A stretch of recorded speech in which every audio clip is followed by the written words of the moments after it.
Well, let's find out the latest in Ludwell. We've heard, of course, there's been a lot of disruption there this morning. There's people who have been held on a bus through the village. I understand the lorries are getting through now because they've got the height, but Paddy Bleakley's there.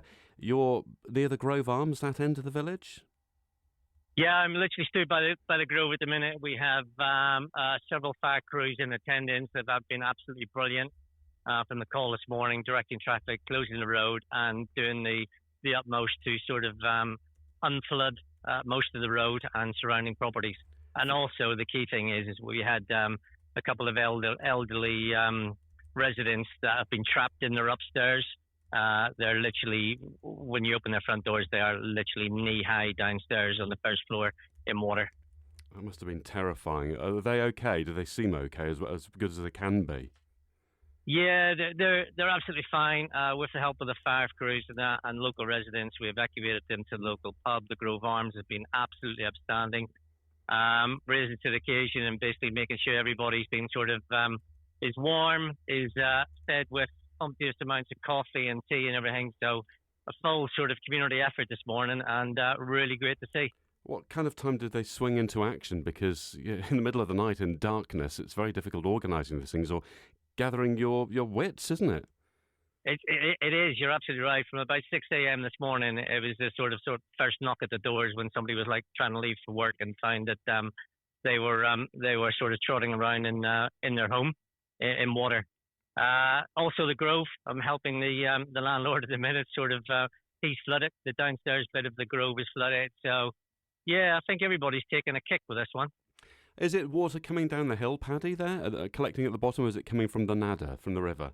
It's coming from the Nadder. The Nadder's completely from the Watercress farm through to the Nadder, all the way around, blocked the roads, and it's literally then coming down the hill as well. So a full combination.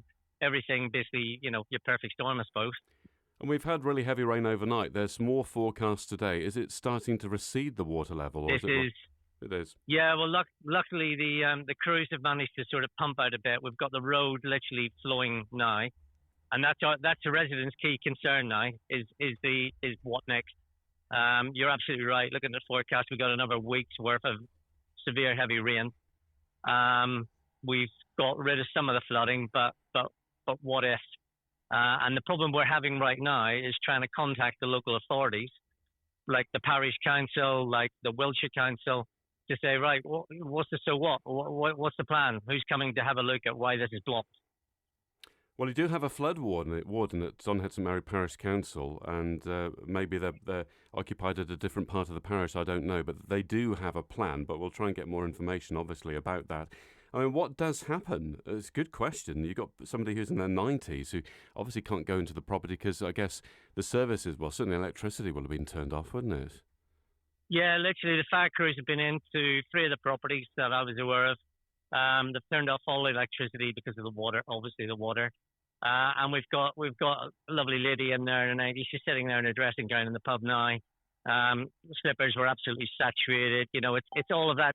So what happens next? But literally, we've all been, as local residents, trying to get a hold of the parish warden, the flood response. What do these people do?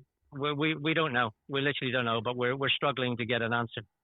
Well, I mean, we'll try and find answers. The parish council are volunteers, saying that in their defence, but Wiltshire Council, you'd expect to have a response, and we'll try and get answers from County Hall about that.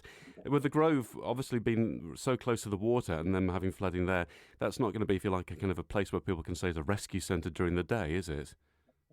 No, and it's not, and and we're just trying to work through that now with those that are severely affected.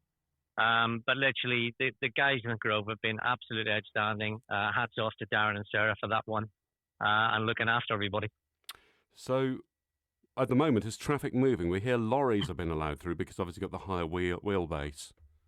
Yeah, literally, I'm stood outside now. We've still got fire tenders with blue lights on, and they're directing the traffic through. They're coming down the hill from Shaftesbury, and obviously the opposite way. But literally, it's we've still got flooding on the road. And of course, what was happening this morning, when it was severe flooding, we had that bow wave that was basically pushing all of the water left and right and into everybody's properties. Well, thanks for doing what you've been doing this morning, and let's hope that things are sorted. The authorities step in as soon as possible, Paddy. No, it's been literally the village, everybody in it, in the sort of lower part, have all rallied around this morning. They've just been jumping left, right, and centre and doing whatever they possibly can.